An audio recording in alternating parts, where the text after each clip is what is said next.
So from that, all those together came to the changing of the draft to what is in the report today for your consideration.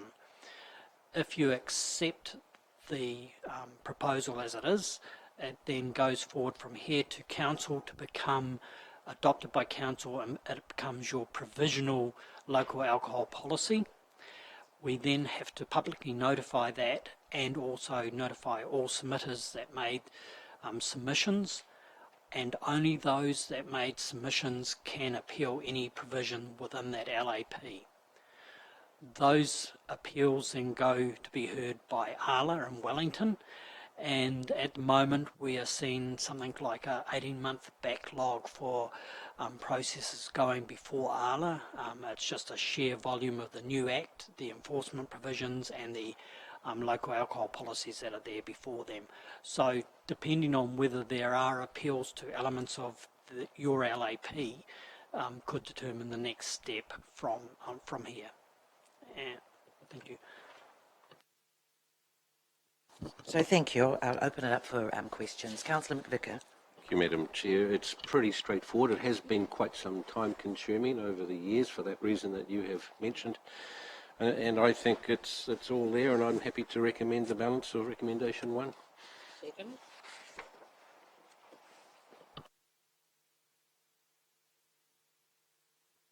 So you're talking 2, 3 and 4, is that correct? Thank you.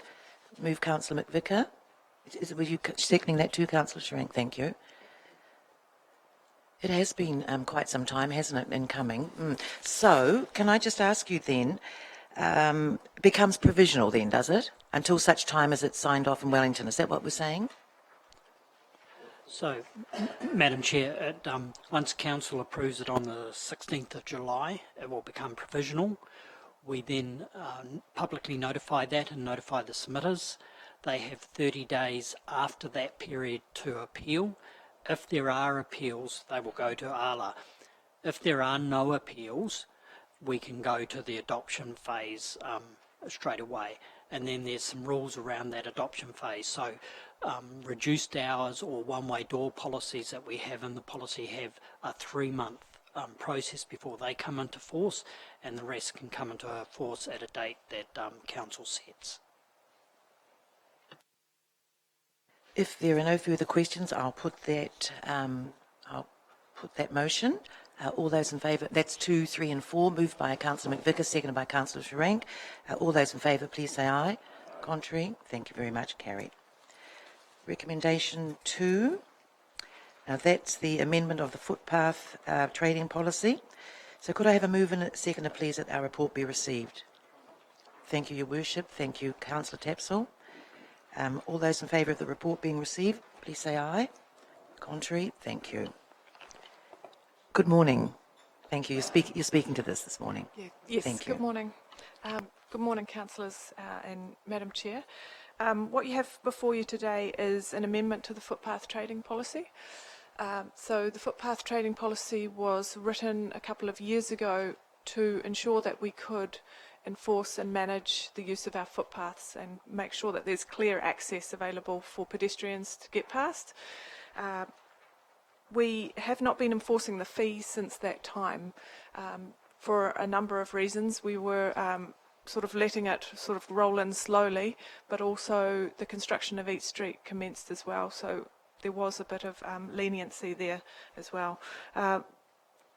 There are a couple of options for you to consider today, and that is that we start to enforce the footpath trading policy fee. We are enforcing the the guidelines, making sure that it's nice and clear and open for pedestrians to get past, but not the fee. If we were to start enforcing the fee, there's a chance that a lot of the retailers will pull back and not actually use the footpath. The use of the footpath for trading creates vibrancy and adds people out on the street as well as in the stores. So there are a lot of opportunities where people are using the footpath at the moment where they may only be using 1 or 1.5 metres. They may actually start to pull back into their stores and not use the footpath as much. But also the fact that it is actually quite an exercise to actually get around and enforce the policy fee in terms of invoicing them and all of that, and making sure that they're using exactly the right number of metres that they've said they're going to as well. The second option is to remove the fee outside of Eat Street. So the fee would still remain at Eat Street because there is an operational cost to managing Eat Street on an annual basis, but to not enforce that fee into the rest of the city. Operationally, it doesn't cost council anything to for them to use our footpath because we clean it and maintain it anyway. Is there any questions? Yes, Your Worship. Just what is the cost imposition, well, I suppose, what is the cost to those traders in Eat Street of the current policy? I know you're not charging, but what would it be if we brought that in? Oh, so we are charging down at Eat Street Oh, now. you are charging. Yes, So what is yes. the cost of that? Annually, I think, just off the top of my head, I think it's about 60,000 per annum. And that covers a lot of your operating costs? Yes, yeah, it covers Thank you. a lot of it. Councillor Bentley. Thanks, Madam Chair. Thanks, Portia, for that. I think, personally, that we're trying to create as much vibrancy in the CBD that we can, and if you have people selling glass jars and stuff like that on the footpaths, it creates an interest. Not only food outlets, but clothing shops and stuff like that. If they can introduce inside, outside, it's got to create more interest. Yeah, and our footpaths are actually really wide, so we have the opportunity to do that as well. Wilson. Yes, thanks, Madam Chair. I just asked the question, have we budgeted for, in the long-term plan, for income in our fees and charges from Eat Street, or have we taken this recommendation into account with our fees and charges budgeting? I don't think we did we? No, we haven't considered it as income up No. until now. Yeah. Yes, Dave.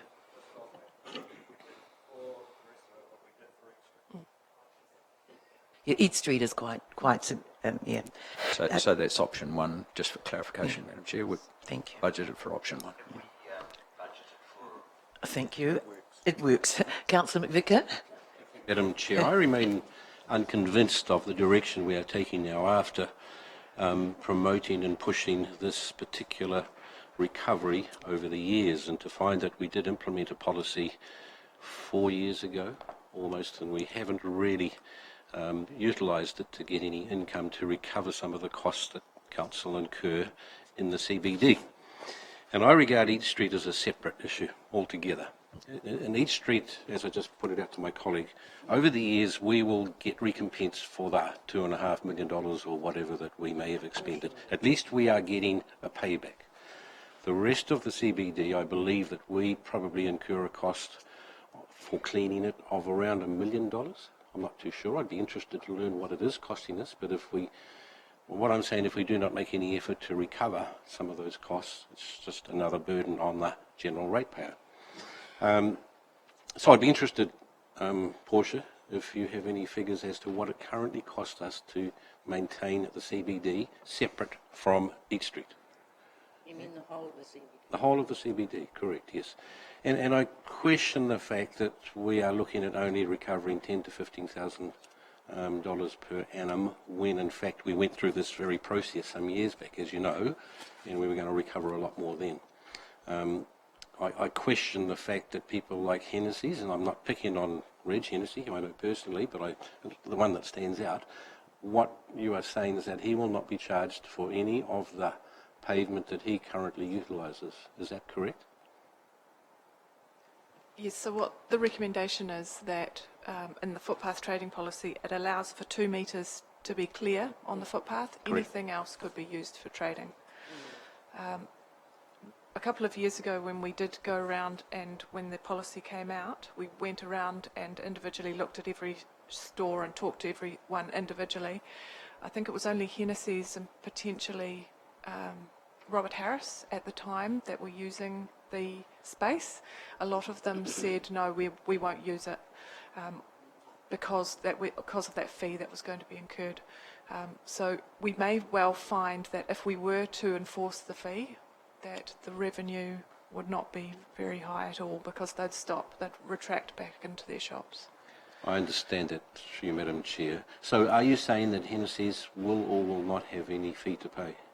As long as they keep the 2 metres clear for pedestrians, then they can use what's remaining.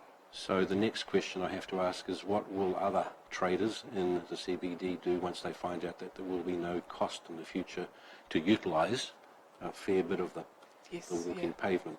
Yes. So what's the response they're going to be? And secondly, how do we police that? Yeah. So that by removing the fee, hopefully would encourage them to get out onto the street and to use the streets for their trading, to increase the vibrancy of the city. So policing it could be through the guardians because they're walking the streets anyway. Just ensuring that 2 metres is clear for the pedestrians to get past. They can easily walk into the shops and say, hey, you need to pull back a metre there, it's not wide enough. Thank you. There are quite a number of councillors that want to ask a question. But Dave, can you just perhaps give an answer to Councillor McVicker's question around the costs associated, outside of leaving aside Eat Street? Well, Eat Street, as Councillor Mike has mentioned, is a special case really because of the capital work that was done and the coverings and all of that type of thing.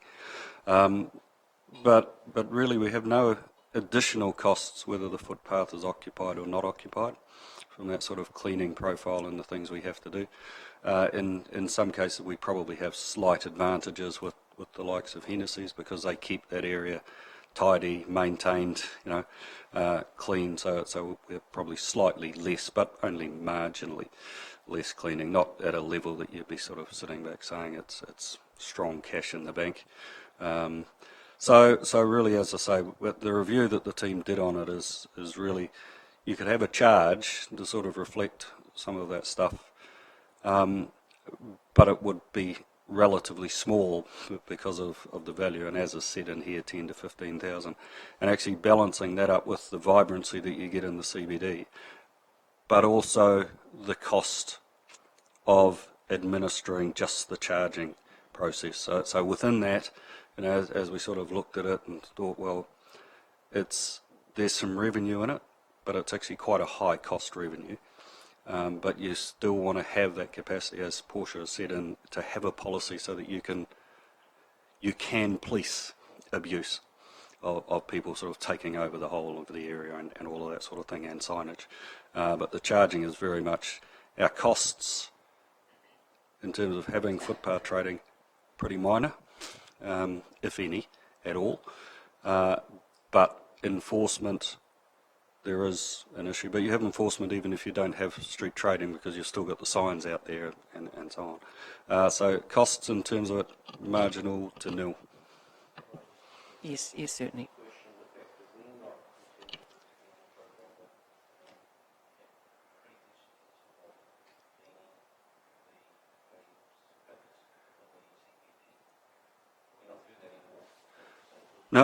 No, we do, but having those occupied doesn't change that cost.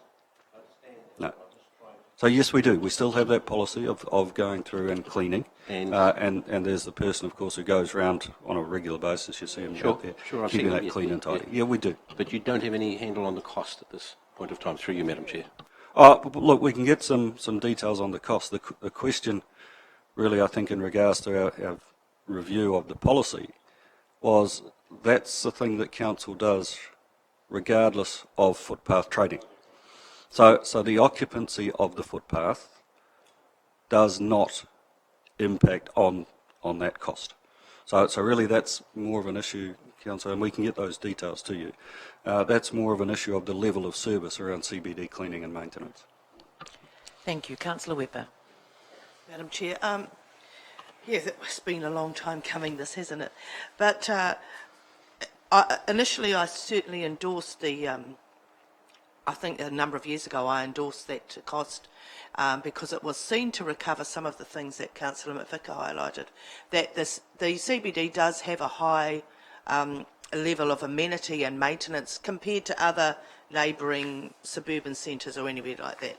And we're actually investing more into it, so that was seen as a way to recover some of that. Having said that, with the Eat Street, and I think some retailers perceived that Eat Street was getting more attention and certainly a lot of money, and so that has, in some ways, I'm keen to support the way going forward in terms of removing the fees, because I think then we can, you know, in my own mind, I think that's a bit fairer, because we put a lot of money and effort into Eat Street, and we are improving the rest of the inner city, but perhaps not to the same degree. It could be perceived by some retailers. So I'm happy to endorse that, but I certainly believe strongly, Portia, and I think I'm hearing it correctly, that we do need a policy just to make sure that it just doesn't become out of control, that we make sure that the mobility scooters can get past, and all of the things that people, now they'll have the green corridor, may want to wheel their bike off somewhere and grab something from another shop, and that would be perfectly acceptable. So I think we've got to make sure that it doesn't become overly congested, though we do want vibrancy. It's the balance, isn't it? So we rely on you to come to us with that. So I think as long as we monitor it, I think I'm fairly comfortable with this approach. The only thing I am a little bit concerned about, and I read Nick Dellamore's original policy, which is actually quite well thought out in a lot of areas. But one thing I have to question, and I don't see a lot of policing, and I don't know how we can do it, but like I was in Eat Street a little while ago, and I noticed that there were people sitting outside eating, and it seemed to take the people a very long, it was midday-ish, it seemed to take them a really long time to come and collect the stuff off the table, and you'd see seagulls swooping down and having a great time throwing stuff all over. Well, it could be perceived that, but there's a lot of other stuff that's attracted with that. I just think that, you know, and it was left out for a long time. There was no need for it. They were obviously not busy. It's not like they were real busy. And I just think, and that is in the policy, that they have to make sure they clean up and they don't attract, you know, feces all around the place from birds and stuff. So I just think in terms of that, you know, we spend a lot of money keeping our city clean, and so they have to play their part. And so I just want to make sure that it actually is being monitored and people are reminded that because it was not busy. It'd be different if I thought they were sort of run off their feet or anything, but that was obviously not the case. And I just think we need to just keep an eye on that sort of stuff. Just because of how much it costs us to clean it, as Councillor Mavika has said. Thank you, Madam Chair. Thank you for that, Councillor Whipper. Councillor Sharank. Yes. Thank you, Madam Chair. For the purposes of making progress, I would move option 1. And if somebody would second that, thank you, Councillor Donaldson. I believe this is very fair. We have spent, and ratepayers have put a lot of money into Eat Street. The other people in the other rest of the CBD, particularly the dining areas, feel a little bit cheesed off about it. So this is a way, and it also adds the vibrancy that Portia's talking about. And I imagine that if we did enforce the cost, there would be quite a few of them that would say, well, we're not going to put the dining chairs out there. They're not obtrusive. They're very pleasant to sit out there in the sun. And I just think it is fair. So I hope that we do adopt option 1. Thank you. Your Worship? I definitely support option 1. This is exactly where we're all going in the planning for the spine, and Councillor Rank's right. Those outside of Eat Street, when you were doing inner city news, felt that they weren't, you know, in the right zone. This will help them feel part of the whole inner city vibrancy. And I say, bring it on. It's wonderful when you see life coming onto the street, and it is up to the individual owners, and they take pride then if they feel part of it and part of a whole inner city movement. They'll look after their shop frontage or their premise frontage, and it will add so much more colour to the heart of the city. I think it's about time, really. I wondered why it wasn't here. So, great. Thank you. Councillor Donaldson. Thank you, Madam Chair. I think all the points have been made, but I certainly echo those comments in support. And I think one of the things that really struck me, being in another resort town, and that being Whistler, was the vibrancy that streetside dining created. And I think the only thing that would really make Councillor Serank's day is if poodles on a leash were allowed, toy dogs were allowed on a leash as well while they were dining, but fully support. Thank you. Councillor Maxwell? Just a quick point. Thank you, Portia. In this policy, we still have that one-off charge for the signboards, $40 or something like that. So that's also what's in the recommendation, is to remove that part of the fee as well. But that it's only one signboard, so there's quite a few out there that have quite a few signboards that we'll actually need to clean up in the next coming few months. But yeah, again, the $40 fee for the signboard, the enforcing of that just outweighs the return that we're getting on that fee. So. Well, thank you, Councillor. It's been moved and seconded that that we recommend that we adopt the amended footpath trading policy 2015. All those in favour, please say aye. Contrary, thank you very much. Oh, and you wanted to make a comment? Sorry, thank you. Thank you, Chair. The Councillor Weeper, I wanted to give you a bit of an update. I attended last week a meeting with the inner city group looking at Eat Street. What's been formed there with staff support through Bridget Nelson is an extremely active group of people working in that Eat Street area. What they're planning on is looking at issues such as the one that you raised, but also issues that they have in common, such as pest control and so on, so that they can work over time to increase the standard, if you like, of operation throughout the Eat Street area. So that's, if you like, becoming a self-policing entity that are concerned about making sure that there is a high standard of service provided, and they're going to be working through a range of issues. So it's chaired by Tamati Coffee now, and Tamati is actually getting quite a lot of involvement from a variety of the proprietors within Eat Street. So I'm a lot more confident now than I would have been 12 months ago that we are going to actually see some quite good movement forward. Thank you. Thank you for that update, Jeff. Thank you. May I now have a mover and a seconder that we go into public excluded session, please? Thank you, Your Worship. Thank you, Councillor Donaldson. I'll put that motion that we go into public excluded. All those in favour, please say aye. Thank you. Carried. Thank you. Perhaps we might just take a quick 5 minutes. I think we've got to turn that off, don't we?